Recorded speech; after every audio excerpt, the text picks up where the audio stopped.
Beautiful. Thank you. Thank you. Thank you. Thank you. All right. I hope you all are having an awesome week wherever you are in the world. I am very excited to be here for this conversation about visionary leadership. I'm getting really excited for Brave Mystic training orientation week starting on Monday. And so I have been really getting aligned and synced into my visionary leadership self because that's what this 99-day journey is all about. It's about living it real every single day, coming back to the practices every single day. It's about walking that spiral and taking another turn around the path. So today we're talking about timelines. The theme for today's visionary leadership call is synchronizing with the soul of the future. Leadership as timeline craft. So let's start by fully arriving together. Let's take a moment to let our feet touch the ground. Let our breath deepen.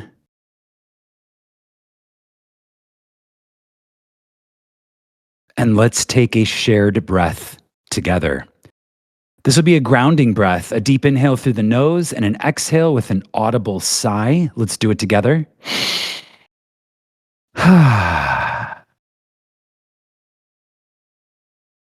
Oh, that's nice. Let's do it again.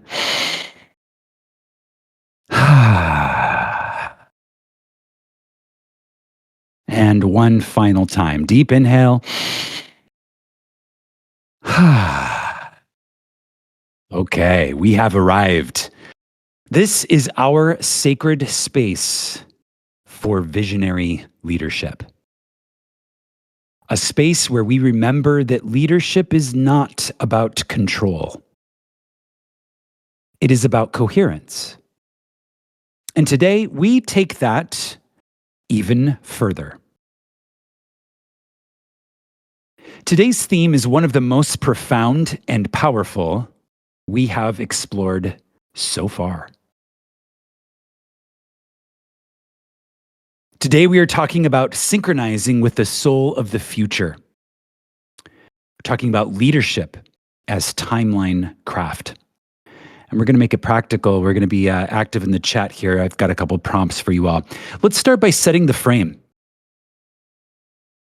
Over the past few weeks, we've talked about regenerative leadership, about sacred genius, and attuning to the pulse of life. We've spoken of the intelligence that organizes the cosmos, that same intelligence that moves through ecosystems and shows up in our projects and even our dreams and our true desires. Today we ask, what if your leadership is not just about navigating what is, but about anchoring what wants to be? What if the future is already alive and your job is to sync with it?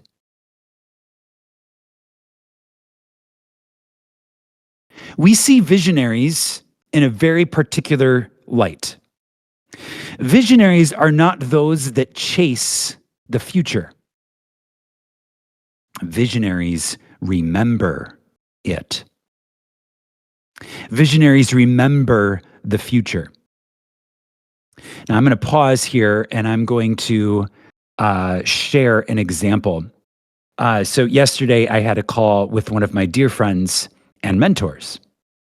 And I was talking about Brave Mystic training, and I was talking about, how I'm feeling about it and how I'm starting to get excited, and, the mission of training 1,000 Brave Mystics over the coming years and the ripples that creates in the planetary field as all of these empowered authors begin to come online. And at the conclusion of this conversation, we hung up.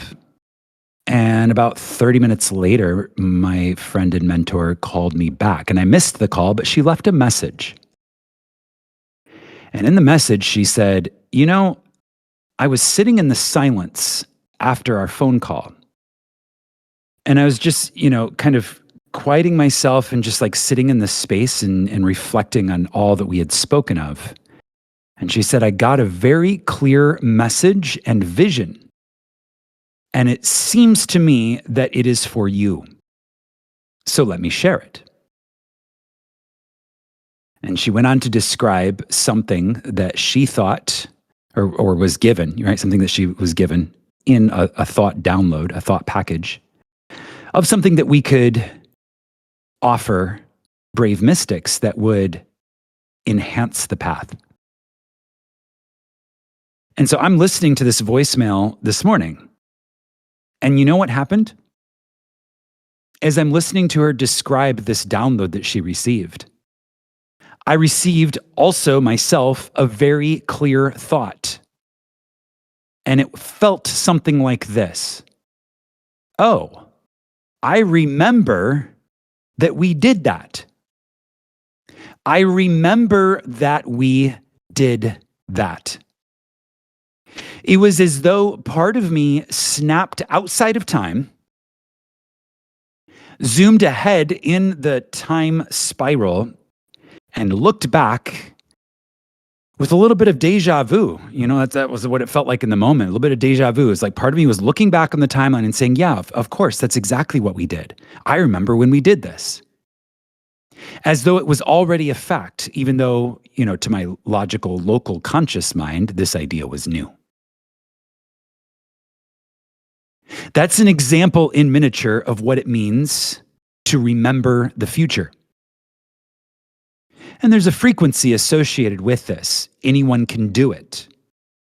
A big part of it is becoming open to the sensations in your experience. When we learn to listen to the soul of our work and listen to the sensations in our experience, we will start to realize that we always have the opportunity to remember our ideal future, to remember it. Because remember, there's only one aspect of our being that is inside of time. And our true self is outside of time. So of course, we are remembering the future. So this is timeline craft. A form of leadership that goes beyond strategy into embodied resonance.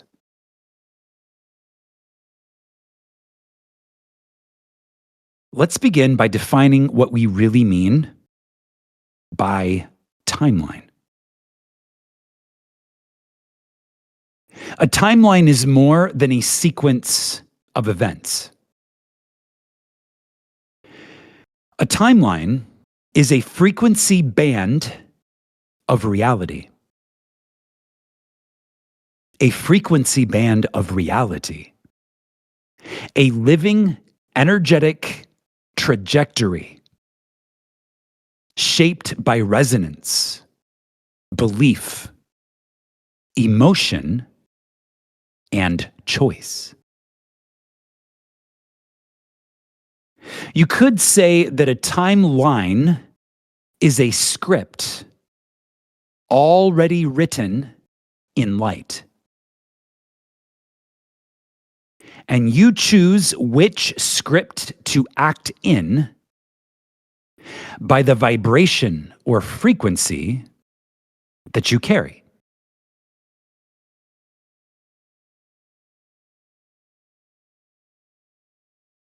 We do not chase timelines. Timelines are not something outside of us. They're something that are present and whole now, which means that we tune into them. We tune into them. How? How do we tune into them? By our resonance, our belief, our emotion. Remember, feeling is the secret. What we feel to be true, that's the timeline we're syncing with. And of course, choice, because we do have a choice about what we focus on, and what we focus on grows. And so what we're feeling is real, what we're choosing to focus on, what we're choosing to resonate with, and the beliefs that we adopt, all of those things together create the frequency that becomes a match for the timeline that is in harmony with that frequency.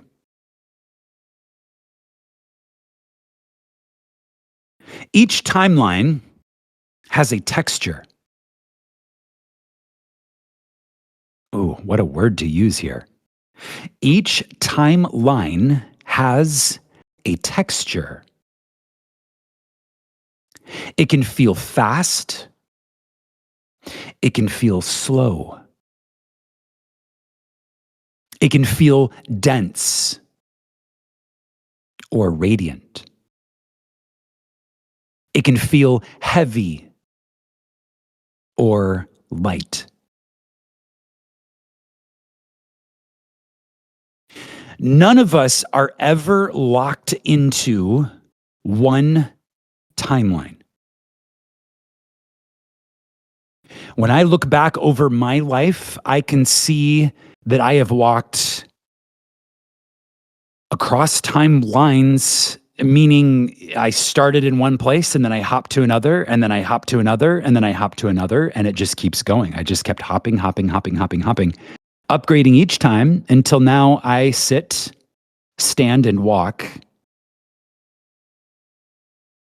on my chosen timeline, which really is resonant with my embodied state of being the best version of Josiah, giving life and birth and resonance and belief to my gifts, skills, talents, and abilities. Each of us are multidimensional authors, and we have many drafts available for us to pick up and plug into our reality script and begin to write ourselves forward in.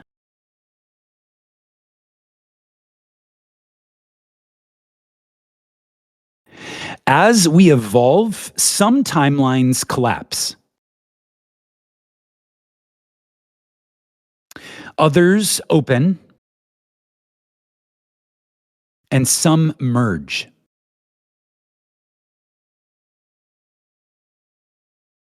I've become aware in my own personal life of some timelines in the collective globally, our civilizational timelines that have collapsed recently. There's certain narrative arcs for planet Earth that are no longer on the table. They've been filed away in the Akashic record of all possible timelines, but they will not be lived. I'm sure you can think of a couple that fall into this category. They've collapsed. They're no longer living.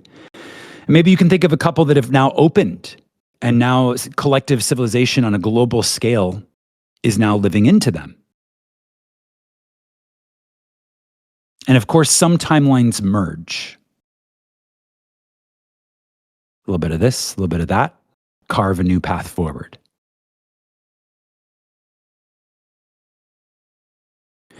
So let's pause here to talk about time, because timeline, I think all of us understand that timeline is a sequence of events. But time itself is not linear. Many of us were taught that time moves from past into the present and into the future, linearly. But mystics, such as Neville and many, many others, as well as indigenous teachers of many, many ancient cultures, and today, quantum thinkers, they remind us that time moves in a spiral. Time moves in a spiral. Now, I think all of us or should I say most of us, when we hear that, something in our bellies wakes up and says, I know this is true. I know that time moves in a spiral. But what does it actually mean? How do we conceptualize it in our minds? Okay, so I offer you a metaphor. Let's imagine a spiral staircase. Each step upward is a moment in time. As you move up the steps or through the moments in time, you pass the same directional point again and again, each time from a higher vantage.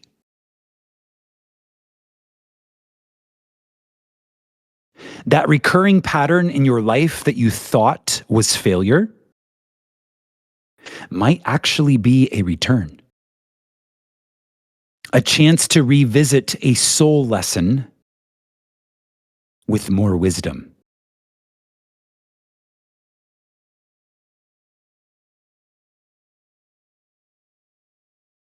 Time spirals to give you another chance to walk through the same doorway, this time with more truth.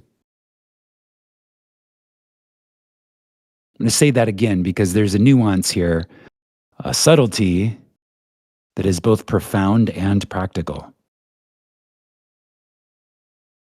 Time spirals to give you another chance to walk through the same doorway, this time with more truth.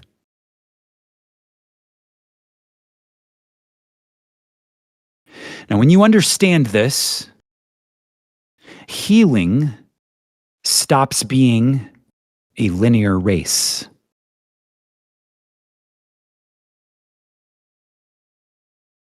You stop fearing the return of old themes. Okay, let's pause there and let's think about this. Have you ever had a situation in your life where you're like, oh, here we go again. Broken record coming back around. Here we go again. I have definitely felt the return of an old theme many, many, many times in my life. But when we understand that time moves in a spiral to give us another chance to walk through the same doorway, this time with more truth, now we stop fearing the return of the old themes. And instead, we recognize that the future is not ahead of us, it's already within us, waiting for alignment. Okay, so for example, when I've seen something coming around again, and I'm like, oh, here we go again, rather than collapsing into that and feeling destined or doomed to repeat the same situation all over again, understanding the spiral enables me to say, okay, let's wake up. Let's become very present in the now moment. And let's realize and recognize that we have a choice.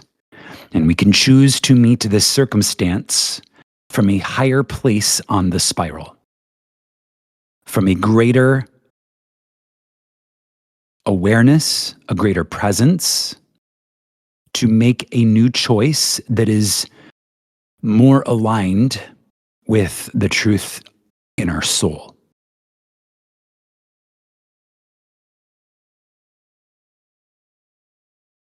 And this is the foundation of timeline craft.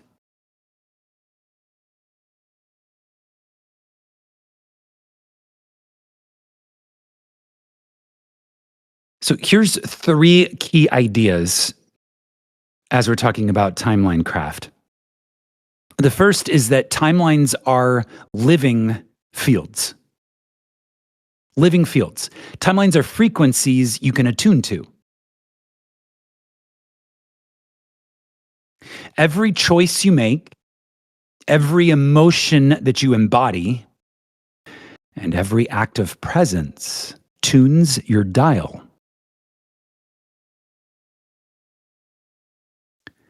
This is how you choose the living field that you're living into. Okay, so timelines are living fields. The second core idea is that you have a resonance signature. You have a resonance signature. Okay, so you're not here as a blank slate. You already carry a soul blueprint. There are certain timelines for this life that are already encoded in your soul blueprint. When you enter a state of coherence, that activates your alignment and your resonance with the timelines that are already encoded in your soul blueprint. Timelines are living fields. You have a resonance signature to a living field that is already encoded in your soul blueprint. And when you enter coherence, it activates that resonance, which activates that frequency of that ideal timeline for you.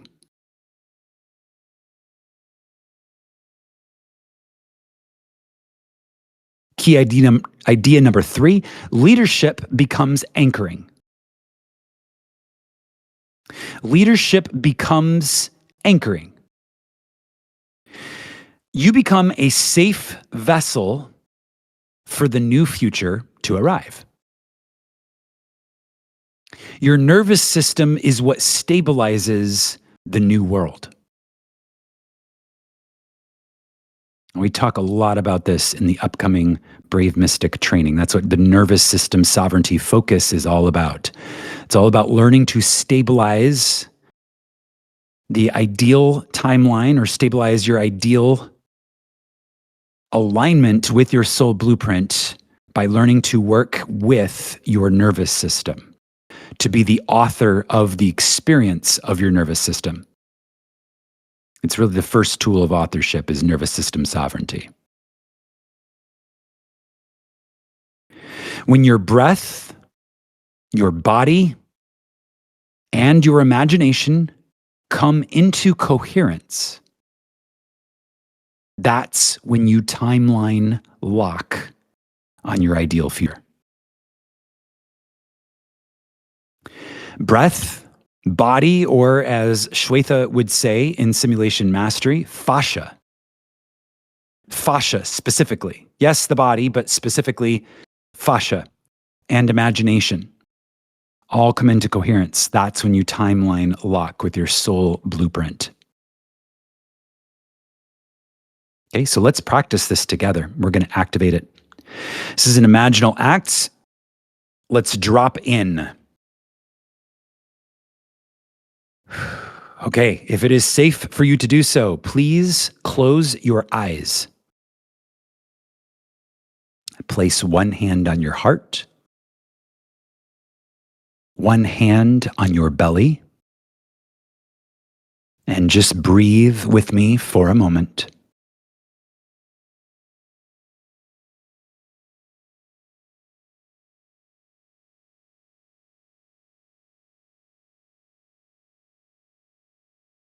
Now imagine there is a future version of you that already exists, fully realized, fully aligned. This version is not fantasy, it is frequency. This version of you lives in a timeline that is healthy, whole, and radiant. Visualize this version of you.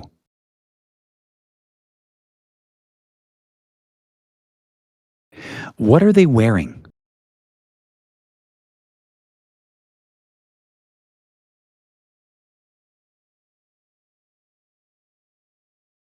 How do they walk into a room?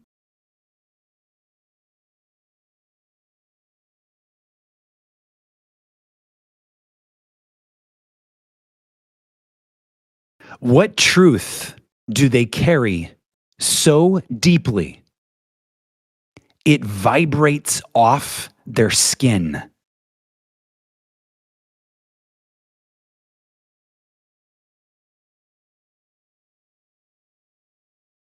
Now imagine this version of you steps forward, places their hands on your shoulders, looks into your eyes, and whispers 3 words into your heart. Let them come. Hold them. Now breathe that future version of you into your body right now. Not tomorrow, not later, now.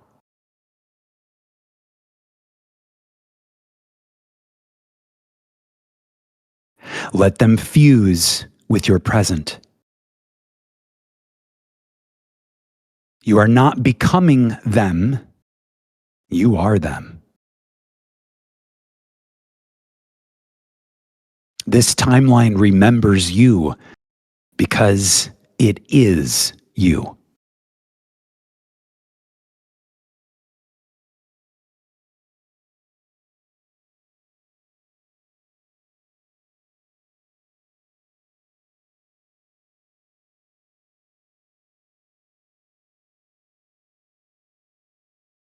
Take a moment to come gently back into the room.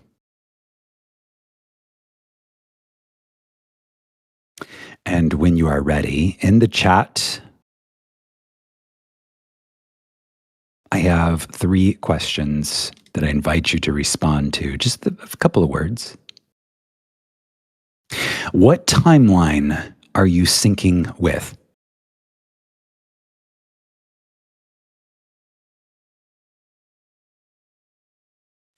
What timeline are you syncing with?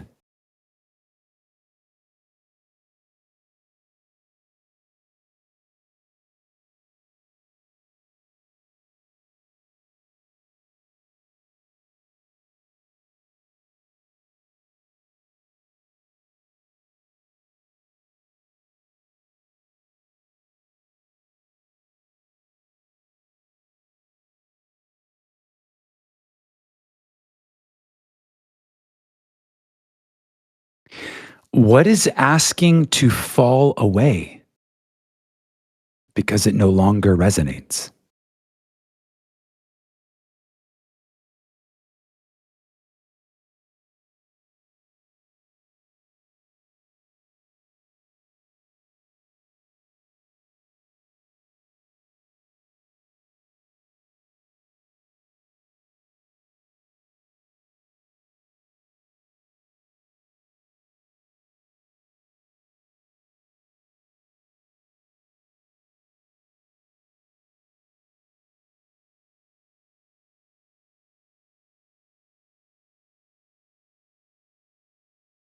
What does your leadership look and feel like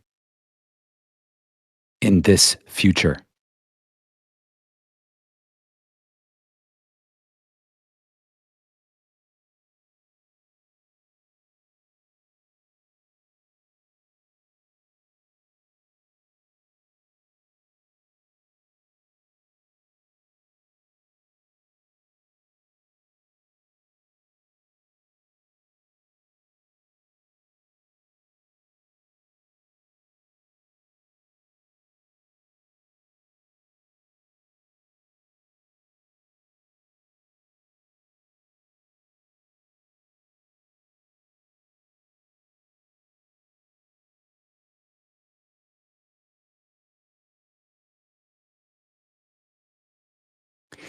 The last one is, what does your leadership look and feel like in this future?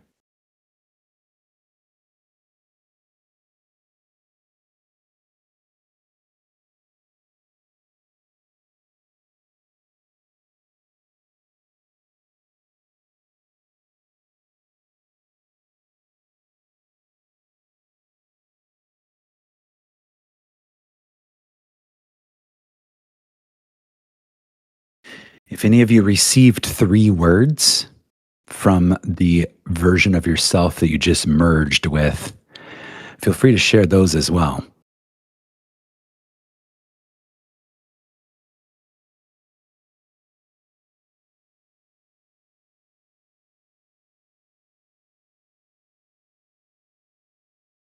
Some beautiful answers coming through in the chat. Thank you all for sharing.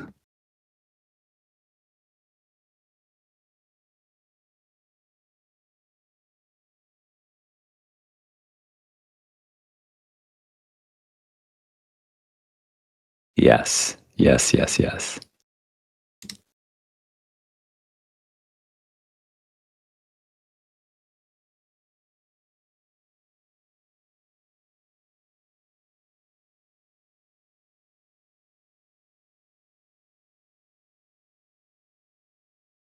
Okay. You can keep the chat coming here. I'm going to share a case study.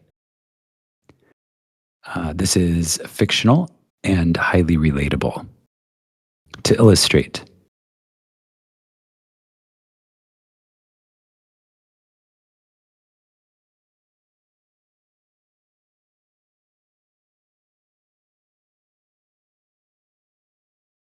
Ravi was a deeply visionary architect.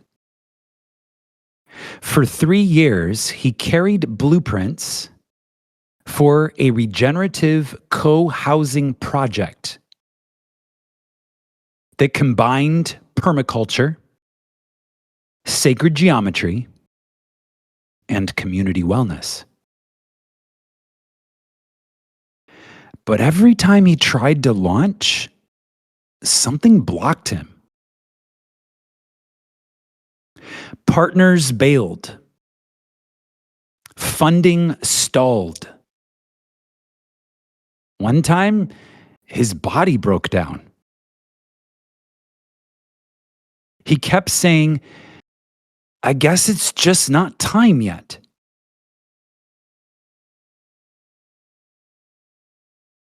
After attending a timeline leadership retreat,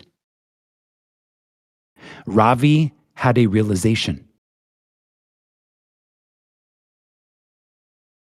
I've been trying to push the future through a frequency I no longer carry.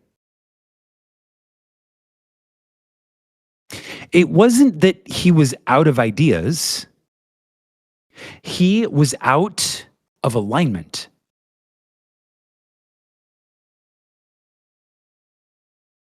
So Ravi decided to sit in the silence and journal. And as he did, he realized that his soul had already visited this timeline years ago. The co housing vision was not new, it was a loop. It was a return in his spiral path. But this time, the question was not, can I build it? It was, can I become the version of me who lives in it? Can I become the version of me who lives in it? So Ravi created a timeline craft practice. He committed to a 30-day imaginal rehearsal. Every morning, he paused in the silence and he became the Ravi who had already built the village. He tuned into how that Ravi made decisions. What he said no to. What he ate. How he walked. And then Ravi created a timeline altar with images, stones, and voice memos from his future self. And then, on day 23, something strange happened. He got a call from a woman he had met just once at a permaculture event 2 years ago. And this is what she said. She said, Ravi, I had a dream last night that you needed land. I have 10 acres that I'm not using. Would you like to come see it? He did. And it was perfect. A week later, the first team meeting happened on the land.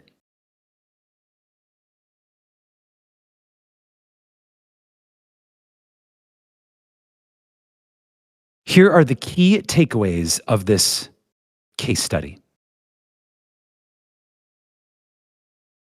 1, timelines are not forced. Timelines cannot be forced. They can only be fused, and that only ever happens through alignment. 2, what seems blocked is often a mismatch in nervous system frequency. I'm going to say that again. What seems blocked is often a mismatch in nervous system frequency.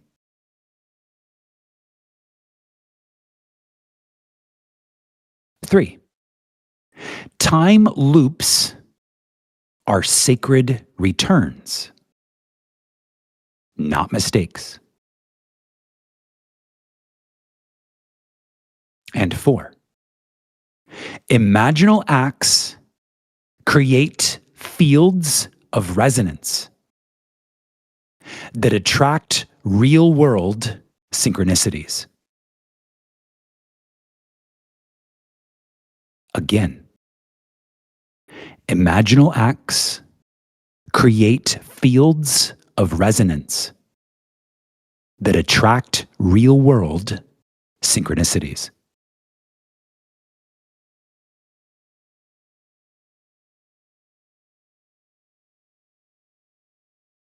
In my call with my friend and mentor yesterday, I was sharing some of my excitement about Brave Mystic Training Cohort 2, and also looking ahead to 2026, and some of my projects that I have simmering, right? Cooking. Slow baking, just like some of the projects. And, so I was talking and sharing about some of this. And one thing my mentor said to me, she said, make sure you're taking time regularly to sit in the silence and actively build momentum psychically in your imagination on these projects.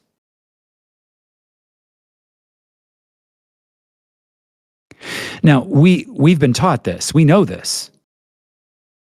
And yet also, it was very helpful to have a friend and mentor remind me. It's not enough just to talk about your dreams. Must be as Ravi showed us how to be, and sit in the silence and build the momentum, build the resonance, build in the ethereal what does not yet exist in the physical. Understanding that we're creating a field of resonance that does exist, it is measurable in the psychic or astral realm.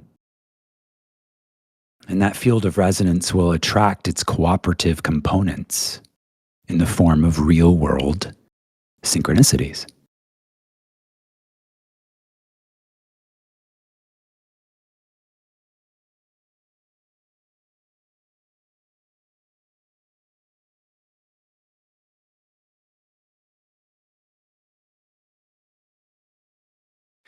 Okay, so let's talk about integration and practice.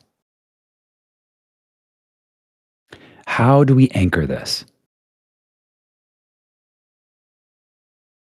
There's three practical ways that we can begin leading as a timeline anchor.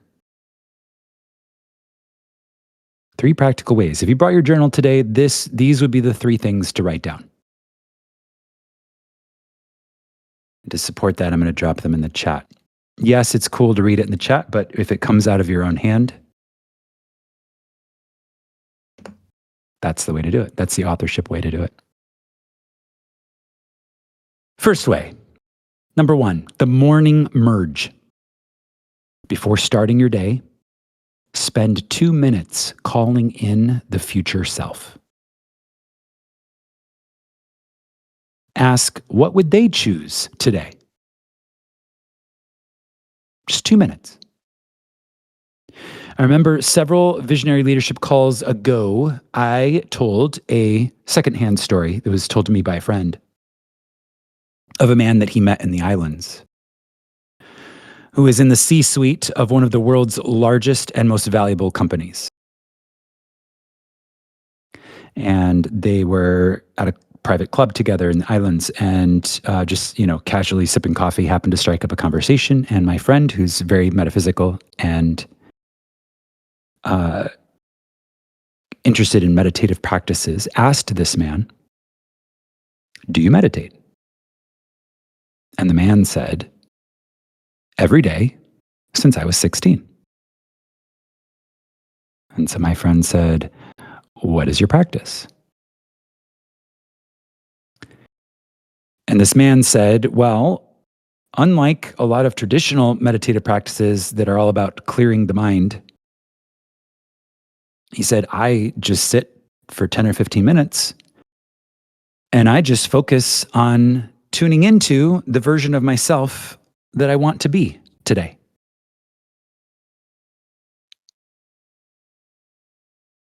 This is meditative practice since the age of 16, and now this man is in his 50s or 60s.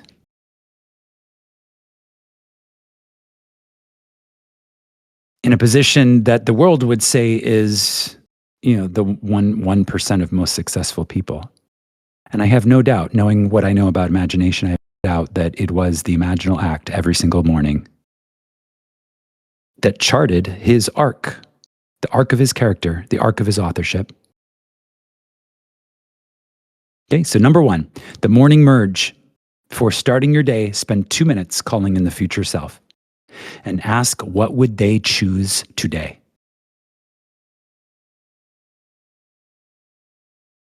Number two, language upgrades.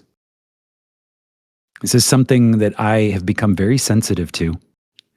I still flub it up every once in a while, but for the most part, I've become very conscious of my language. And I've started to understand that we get to speak from a timeline as though it is real now. And so if we speak from a timeline that we don't wish to be real now, we're choosing that timeline with our words. Doesn't matter what we wish, we're speaking it into existence. Okay, so on the converse side, we have the opportunity to speak from the timeline that we're choosing. And a lot of that just comes out of the language. Something as simple as replacing I hope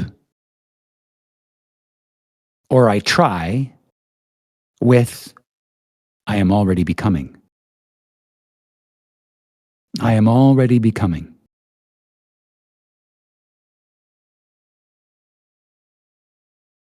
There's another tool here to share. It's called time shifting. Time shifting.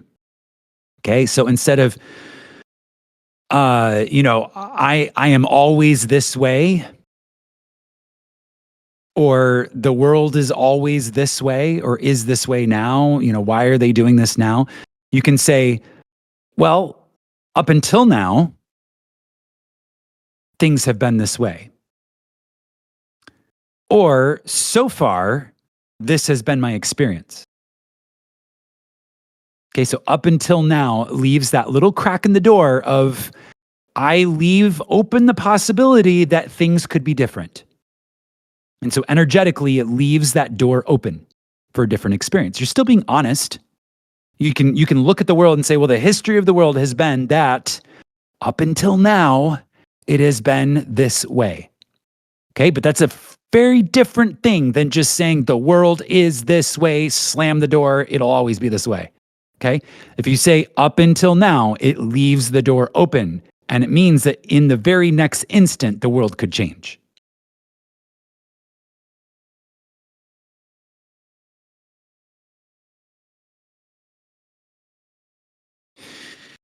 And the third practical way to practice being and leading as a timeline anchor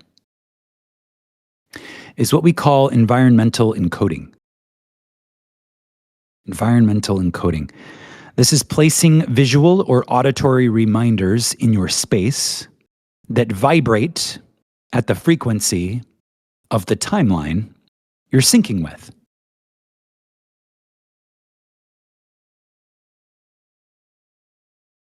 So as an example, I have a vision board. I create one or two a year. And when I create my vision board, I place it at my desk where I do the majority of my work.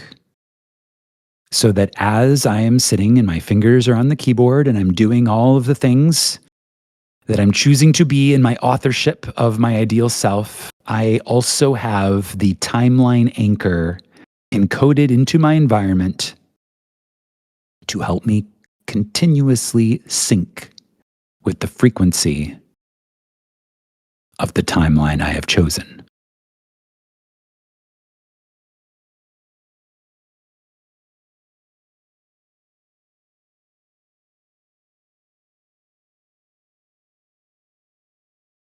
All right, I put the first one in the chat. Let me go ahead and put the second and third in the chat. Okay, so morning merge, language upgrades. Softening extremes in language is so important. It's more authentic. Yes. Yes, I agree, Ariel. Sometimes extremes in language are a way of expressing emotion. And so it's important to understand that, but also from the authorship perspective, it's important to understand the power of language and that our fascia hears everything we say. Our cells of our body hears everything we say. The environment that we're in, the world around us, vibrates with the frequency of our voice. So we really are speaking into existence every time we open our mouths. And so as authors, one of the most important skills we can learn is the skill of upgraded language.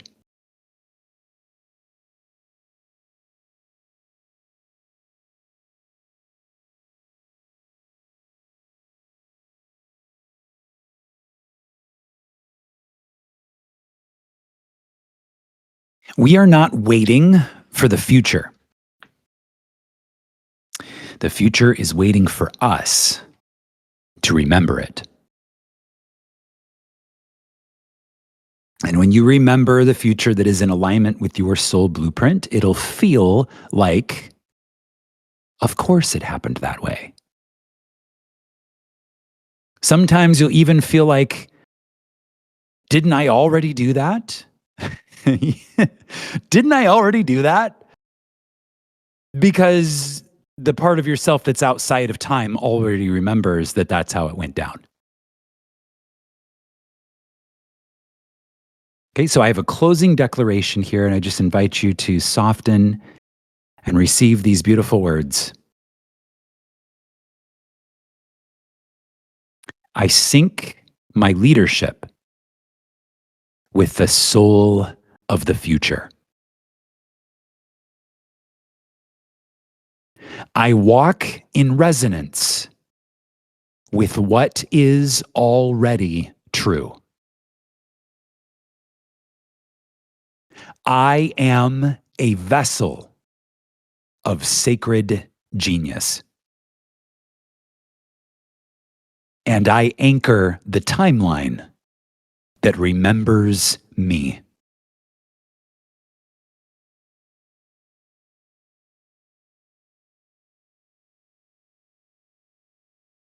Let's let that land. We are not here to impress the world. We are here to express the timeline.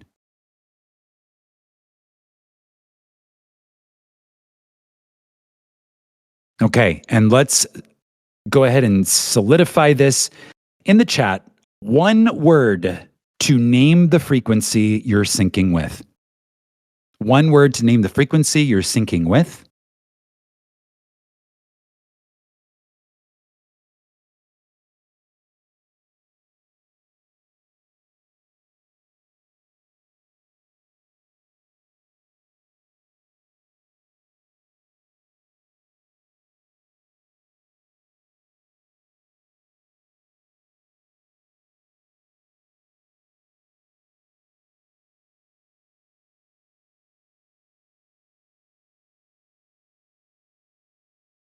Beautiful. I love these answers coming in the chat. Beautiful, beautiful.